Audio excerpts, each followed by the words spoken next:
Everyone, मेरा नाम है यश। आप देख रहे हैं फिर दोबारा से अपना डीप स्टडी। हम क्लास 10th का स्टैटिक्स स्टिक कर रहे थे, जिसके हम पार्ट सेकंड पे आ चुके हैं। सब चीज को पता है, सब पता है। हमने पहली क्लास में अनग्रुप्ड और ग्रुप्ड डेटा की बात करी थी। टाइप्स ऑफ डेटा होते हैं, दो तरीके के होते हैं। जो अनग्रुप्ड डेटा होता है वो आपके 7th और 8th में भी आप पढ़ के आए हो, लेकिन जो ग्रुप डेटा होता है वो हम 10th में पढ़ते हैं। ठीक है, दोनों में एक चीज कॉमन ये होती है कि इसमें भी मीन निकलेगा और इसमें भी मीन निकलेगा, इसमें भी मॉड निकलेगा, इसमें भी मॉड निकलेगा, इसमें भी मीडियन निकलेगा तो इसमें भी मीडियन निकलेगा। ठीक है, यहाँ पर हमें 10th वाले स्टैटिस्टिक्स में ग्राफ वगैरह की जरूरत नहीं पड़ेगी। जो हिस्टोग्राम, पाई चार्ट, ये सब वाले ग्राफ बनाते थे ना, सिंपल भी ग्राफ होता है, उसमें हमें उसकी जरूरत नहीं पड़ेगी 10वीं वाले में। इसमें हमें कैलकुलेशन की जरूरत पड़ेगी, वही बहुत अच्छी कैलकुलेशन, क्योंकि इसमें सिली मिस्टेक होने के चांस बहुत ज्यादा होते हैं। क्योंकि इसमें हमें मल्टीप्लाई भी करना होता है, माइनस भी करना होता है, प्लस भी करना होता है। तो इसलिए दिमाग खोल के, कान खोल के ध्यान से बैठना और पूरा वीडियो को देखना। आज हम मीन को समझेंगे, मीन का पहले पार्ट जो होता है। ठीक है जी, तो बिना किसी देरी के हम फटाफट से स्टार्ट कर देते हैं। ठीक है जी, हमने पिछली क्लास में ये पढ़ा था। पिछली क्लास में हमने पढ़ा था टाइप्स ऑफ डेटा, पढ़ा था टाइप्स ऑफ डाटा। ठीक है जी, एक तो होता है आपका अनग्रुप्ड डेटा और एक होता है आपका ग्रुप्ड डेटा। ठीक है, ये आप पहली क्लासेस में भी पढ़ के आए हो और पिछली क्लास में भी हमने सारे कॉन्सेप्ट इसके पढ़ लिए। हमने इसका क्या क्या क्या पढ़ा? एक तो मीन भी पढ़ा, मीडियन भी पढ़ा था और मोड भी पढ़ा था। सबको पता है? सबको पता होगा, आई थिंक सबको पता होगा। अगर नहीं देख के आए हो तो जाके एक बार वीडियो देख लेना, ध्यान से सुनना वो सब। ठीक है, मीन और मीडियन के लिए इसका कुछ फॉर्मूला होता है, इसका कुछ मेथड होता है अलग करने का, इसका भी अलग होता है। ठीक है, जो आज हम देखेंगे, आज भी हम मीन, मीडियन और मोड देखेंगे, लेकिन चीजों को समझेंगे। क्योंकि इसमें जो मीन में जो होता है, इसमें हमारे 3 टाइप के होते हैं, 3 टाइप के क्वेश्चन होते हैं और 3 टाइप में से वो किसी भी टाइप का क्वेश्चन हमारे एग्जाम में पूछ सकते हैं।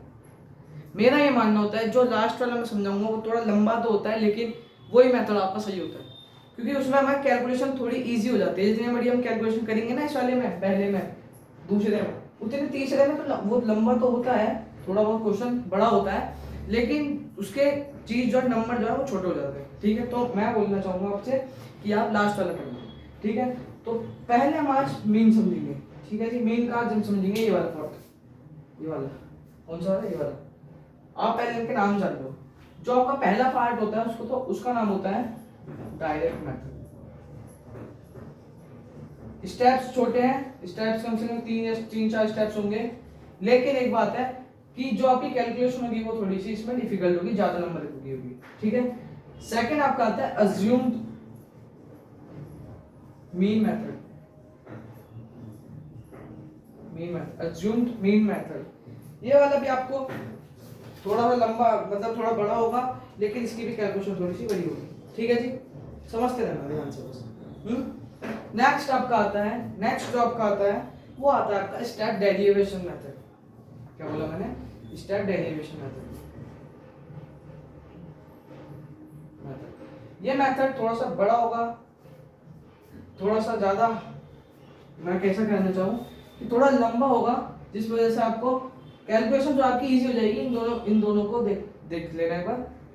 इनके मुकाबले इसकी जो है वो थोड़ी सी कम होगी, कैलकुलेशन बड़ी नहीं होगी ज्यादा। ठीक है, तो आज जो है वो ये वाला पार्ट करेंगे अपना, ये वाला। बाकी 3 क्लास, बाकी 3 क्लासेस में ये करेंगे, फिर यार ये 3 चीज हो जाएंगी। ठीक है जी, तो बिना किसी देरी के चालू करते हैं फटाफट से आज का बढ़िया सा लेक्चर। इसको पहले मैं करूँ, पहले मैं आपको टर्म्स बताता हूँ कुछ। ठीक है, टर्म्स बताते हैं, क्योंकि क्या होता है इस पर नाम याद करने बहुत मुश्किल हो जाते हैं कि स्टेप्स भूल जाते हैं पेपर में जाके, स्टेप्स भूल जाएंगे बिल्कुल हम। ठीक है, तो देखो ग्रुप्ड डेटा जो है आपका, ग्रुप्ड डेटा, आज हम ग्रुप डेटा पढ़ रहे हैं। तो ग्रुप डेटा जो है आपका 2 तरीके का होता है, 2 तरीके का होता है। कैसा होता है?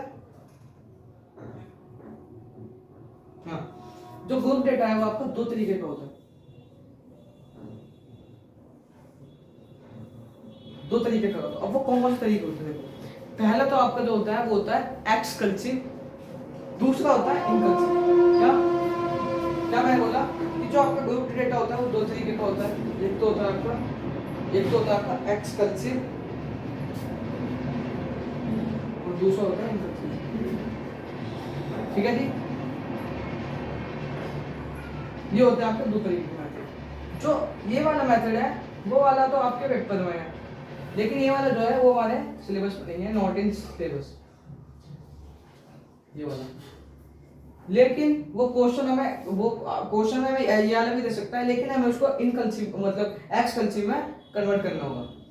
ठीक है, वो ऐसा दे देगा, हमें इसमें कन्वर्ट करना पड़ेगा। अब देखो ये क्या होता है, ये होता है आपका, इसको कहते हैं हम, लिखने का टर्म का नाम इसको कहते हैं क्लास इंटरवल।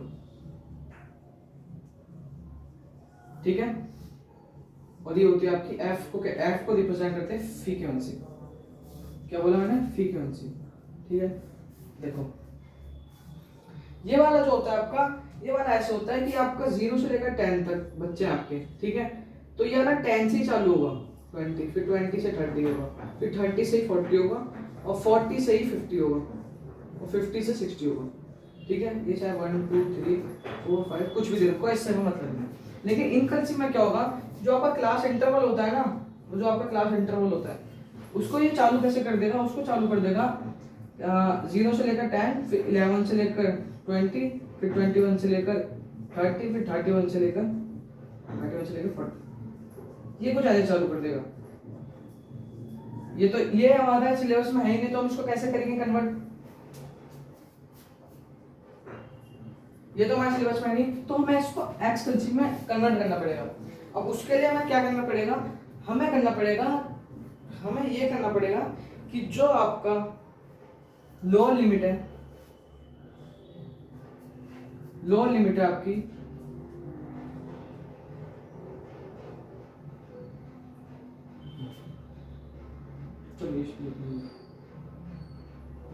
जो आपकी लोअर लिमिट है उसमें आप -0.5 कर देंगे, और जो आपकी अपर लिमिट है उसको हम कर देंगे 0 प्लस। कैसे, देखो मैं क्या बोलना चाह रहा हूँ, ये बात समझो। ये जो आपकी आगे होती है ये आपकी होती है लोअर लिमिट, ये आपकी होती है लोअर लिमिट, और ये जो पीछे वाली होती है इसको कहते हैं हम अपर लिमिट। तो मैं कैसे कह रहा हूँ, कन्वर्ट इसको सीरियल वाइज में चलाने के लिए आपको इसमें प्लस करना, ये 1 है, 0 है, ये 1। ठीक है, इसको आपको माइनस करना पड़ेगा 0.1, तो इसको कुछ ऐसे बनेगा, ये जिसकी क्लास इंटरवल होगी 0.5 प्लस 10.5 प्लस 10.5 प्लस 20.5, कुछ ये ऐसे बनते हुए, क्या बोल रहा हूँ ना, कुछ ये ऐसे बनते हुए 20.5 प्लस 30.5, फिर उसके बाद 30.5 प्लस 40.5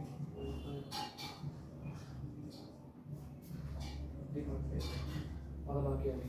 क्या ये मुझे सीरियल में दिख रही है, क्या ये मैं अब इसको एक्सकल्सिव कह सकता हूँ, बिल्कुल कह सकता हूँ। अब तो मैंने ये इसको चेंज कर लिया, क्या बोला मैंने, अब तो मैंने इसको चेंज कर लिया, तो मैं इसके आंसर भी निकाल सकता हूँ। क्या बोलूँ, अब तो मैं ऐसे कर सकता हूँ। ठीक है, तो ये तरीका होता है आपका, लोअर लिमिट जो होती है आपकी उसमें -5 ऐड वो माइनस कर दो, और अपर लिमिट में ऐड कर दो, बस सिंपल ये चीज़ है।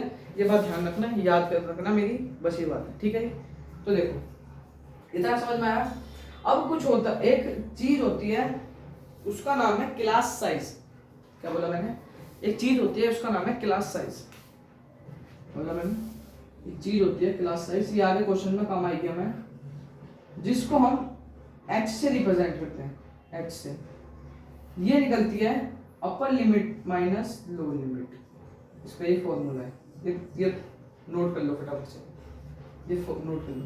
मैंने क्या बोला अभी तक, मैंने क्या समझाया, ध्यान से समझो। ग्रुप डाटा दो तरीके का होता है, एक्सकल्सिव इनकल्सिव। एक्सकल्सिव हमारे सिलेबस में है, इनकल्सिव हमारे सिलेबस में नहीं है। जब अगर कभी क्वेश्चन में पेपर में फंस जाए क्वेश्चन इनकल्सिव का, तो उसको कन्वर्ट कर देंगे कन्वर्टेड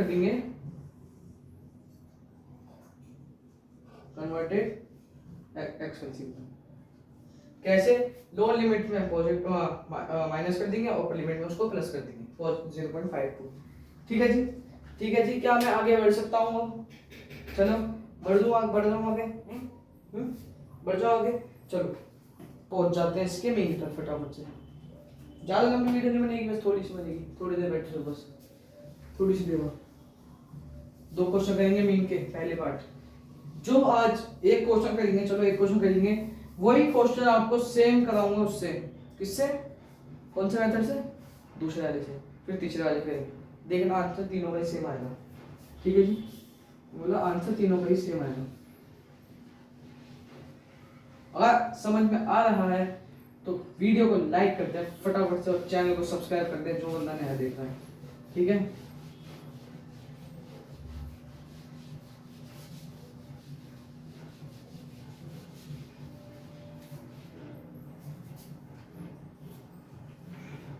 ठीक है जी। ग्रुप डेटा का मीन, जैसे मैंने पहले क्लास शुरू होने से पहले बोल दिया था कि ग्रुप डेटा का जो मीन होता है वो तीन तरीके का होता है। पहला आपको होता है डायरेक्ट मेथड, मैंने बोला था पहला होता है डायरेक्ट मेथड। दूसरा होता है अज्यूम्ड मीन मेथड, क्या होता है? Assumed mean method. तीसरा आपका होता है स्टेप डेरिवेशन,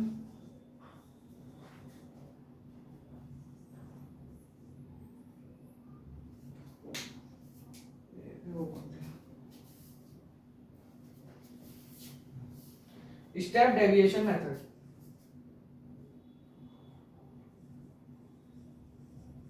ठीक है जी, ये होता है आपके तीन मेथड इसमें, direct method, assumed method, mean step deviation method. तीनों में से पेपर में कोई से भी दे देगा, इससे निकाल के दो। अब चाहे आपको इजी लग रहा है, आप करके ये जा रहे हो डायरेक्ट मेथड, लेकिन पेपर में उसने पूछ लिया स्टेप डेविएशन मेथड, फंस गए आप। ठीक है, तो तीनों को रिवाइज करना है और मेरी बात सुनना ध्यान से कान खोल के। जो आपका सबसे इजी होगा, जिसमें कैलकुलेशन बस थोड़ा स्टेप थोड़े बढ़ जाएंगे, लेकिन सबसे ज़्यादा कैलकुलेशन उसकी इजी होगी, वो होगा step derivation method. Step derivation method जो आपका इजी होगा, इसकी कैलकुलेशन इजी होगी। जैसे आप इन दोनों में देखोगे ना, ये बहुत बड़े बड़े आंसर देंगे, तो मैं ये आपको प्रेफर करता हूँ कि आप स्टेप डेरिवेशन मेथड को ही चुनना। स्टेप बड़े, अगर पेपर में उसने बोल दिया कभी कि हम आंसर से मतलब है, चाहे इससे निकालो उससे निकालो उससे निकालो, तो दिमाग खोल लेना, तीसरा वाला चुनना, स्टेप डेविएशन मेथड। ठीक है, आज हम ये करेंगे, इसके एक क्वेश्चन करेंगे, फिर उसके बाद वही सेम क्वेश्चन कल की क्लास में इससे कराऊंगा, यही क्वेश्चन सेम इससे कराऊंगा, आंसर तीनों का ही सेम आएगा। क्या बोला मैंने? आंसर तीनों का ही सेम आएगा। ठीक है, स्टेप नोट करते रहना क्या क्या कर रहा हूँ, बस इतना सा करना। मैं इसको लिखा छोड़ देता हूँ यहाँ पे, खाली इसको इसके स्टेप लिख लूंगा नीचे, एक क्वेश्चन करा के खुल जाएगा वो मेथड एक्टिव करने का। बस दिमाग खोल के सुनते रहना, अब बस सुनते रहो दोस्तों, अब आपको कुछ करने की कोई जरूरत नहीं है। ठीक है, देखो, फाइंड द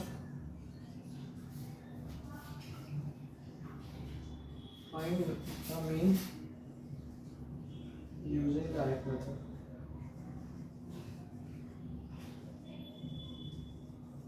चलिए जी करते हैं फटाफट से। देखो जी, पहले उसने हमें क्लास इंटरवल दिया हुआ है, क्या दिया हुआ है? Class interval. देखो क्लास इंटरवल है अपना 0 10 10 20 20 30 30 40 40 50 and 50 60। फ्रीक्वेंसी क्या दी हुई है उसने हमें? फ्रीक्वेंसी दी हुई है उसने 12 18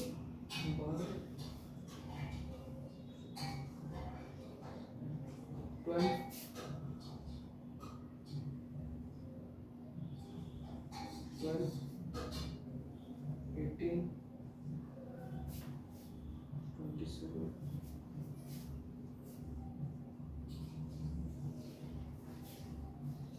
76 20 70 76 ये उसने दिया हुआ है जी आपको। ठीक है, अब देखो जो अपना फ्रीक्वेंसी होती है ना, हमें उसको, अब आपकी जो फ्रीक्वेंसी होती है ना उसको एफआई भी बोलते हैं, तो इसको यहाँ पे एफआई लिख देते हैं। ठीक है, सबसे पहले डायरेक्ट मेथड में निकालने के लिए आपको निकालना होता है एक्स आई। मैंने क्या बोला? हमें डायरेक्ट मेथड करने के लिए सबसे पहले निकालना होता है एक्स आई। अब एक्स आई कैसे निकलता है? एक्स आई निकलता है आपका, ध्यान सुनना मेरी बात, ध्यान से सुनना। देखो एक्स आई आपका निकलता है upper limit plus lower limit divide by 2, ये होता है एक्स आई का मेथड। लिख लो फटाफट से पहला मेथड लिख लो फटाफट से लिखो। इसको प्लस करो 10, ठीक है। अब अपर लिमिट है और लोअर लिमिट है, प्लस कर दो, क्या होगा 10 इंटू, यहाँ पे हम साइड में लिख लेते हैं रफ पर, पेपर में भी लिख लेना ऐसे, 10 और 5, ये हो गया आपका 5, ठीक है। पहला एक्स आई निकल गया। दूसरा 30 माइनस 30 डिवाइड 2 15, कितना 50 डिवाइड बाय 5 25, क्या हो गया 70 डिवाइड 2 करोगे क्या आएगा 35, ठीक है। और ये वाला 50 है, ठीक है। 40 प्लस 90 का हाफ कितना होगा 45, बहुत बढ़िया। नेक्स्ट है आपका 60, 110 यानी 110 हाफ कितना हो गया 55, ठीक है। ये निकल गई आपके एक्स आई, ये निकल गई एक्स आई, डायरेक्ट मेथड की एक्स आई निकल गई, ठीक है। अब होता है डायरेक्ट मेथड का एफ आई इंटू एक्स आई, मतलब एफ आई और एक्स आई निकालो। अब एफ आई एक्स आई निकालने के लिए इन दोनों को मल्टीप्लाई करना पड़ता है। क्या करना पड़ता है? एफ आई एक्स आई निकालने के लिए एफ आई को और एक्स आई को क्या कर दो मल्टीप्लाई, ठीक है जी। फटाफट से कर देंगे क्या 12 5 10 60, ठीक है। 18 इंटू 50 का तो फटाफट से 18 इंटू 15 70, 18 जल्दी करो फटाफट से।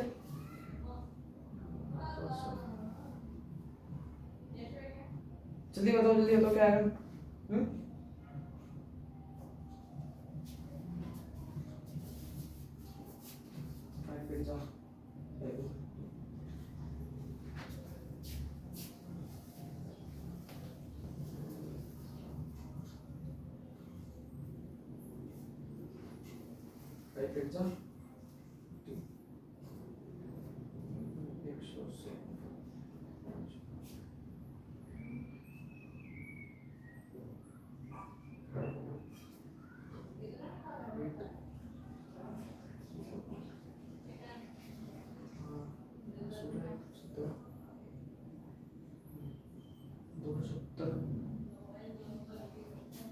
हो गया इसका, और 27 को डिवाइड करो 25 से, क्या आएगा 35, 10 11 30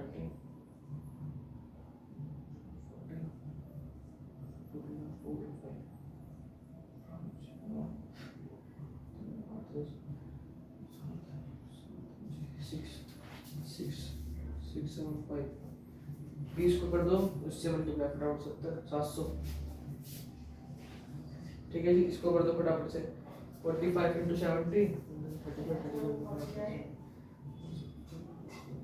765 765 करके देख लो चाहे एक बार। 35 30 कैरी 28 9 30 31 15 और ये 45 5 6 7 765, ठीक है। अब इसको कर दो फटाफट से 5 30 30 30 हो गया 30 30 330 आएगा आंसर, 330। अब देखो अब क्या करना होता है, अब होता है डायरेक्ट मेथड का एक फॉर्मूला जिसको हम कहते हैं sigma F I x I divide by F I, क्या डिवाइड बाय एफ आई। इसका मतलब होता है सिग्मा, वो वाला सिग्मा नहीं, इसका मतलब होता है सिग्मा। ये फॉर्मूला होता है आपके बुक में भी होगा, ठीक है। क्या बोला मैंने, इन दोनों को प्लस करना होता है आपको, मतलब कि ये जो टर्म आई है कुछ आपको इसको प्लस करना होता है, एक्स आई को प्लस करना होता है, ठीक है। तो इसको प्लस करके जो आंसर आएगा बताओ मुझे क्या आंसर आएगा 10 17 7 3 24 और 6 30। आपका आंसर आना चाहिए 120, आपका आंसर आएगा 120, क्या आएगा 120 120 आएगा ना। 20 ये कह रही थी ना 1 2 3 4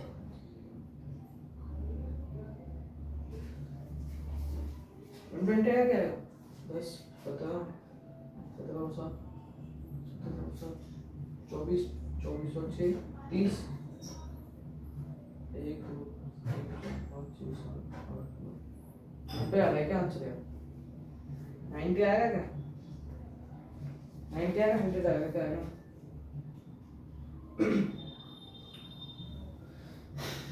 10 17 17 7 20 24 24 और 6 24 और 30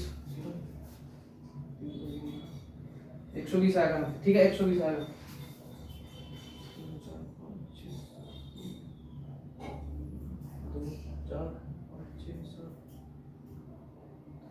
10 100 आएगा 100 ही आएगा 30 बनना था 1 2 3 4 5 6 7 8 9 10 10 तो ये आ गया आपका 100 ठीक है। जो आपका एक्सआई एफआई आ गया हमारा 100 ठीक है। अब इसको प्लस कर दो 5 10 आ गया 10 1 13 13 और 7 कितने हो गए 20 और 26 और 29 आपका आंसर आएगा 30 ये आएगा आपका आंसर 2800 क्या आएगा 2800 इससे करिए तो आपके आंसर आया 28 क्या आ गया आंसर आपका आया आंसर आपका 28 चाहे 10 बार कर लेना इसको चाहे कितने बार कर लेना ये आया आपका आंसर 28 ये था आपका पूरा का पूरा डायरेक्ट मेथड ठीक है। अब स्टेप देखो क्या क्या हुआ। फर्स्ट स्टेप में आपने क्या किया ये लिख लेना नोट डाउन ठीक है। हमने निकाला xi हमें xi निकाला ठीक है जी। अब xi हमने कैसे निकाला upper limit plus lower limit divide by 2 first step. Second step था आपका कि हमने निकाला xi।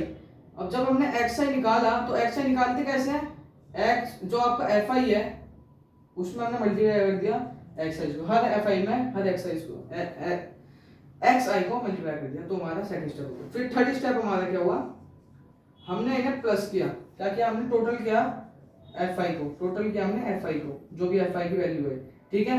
और हमने किया टोटल किसको किया xi को हमने टोटल xi को किया। फिर जो चौथा स्टेप बना हमने उसमें रखा फॉर्मूले में पुट कर दी सारी वैल्यू पुट ऑल वैल्यूज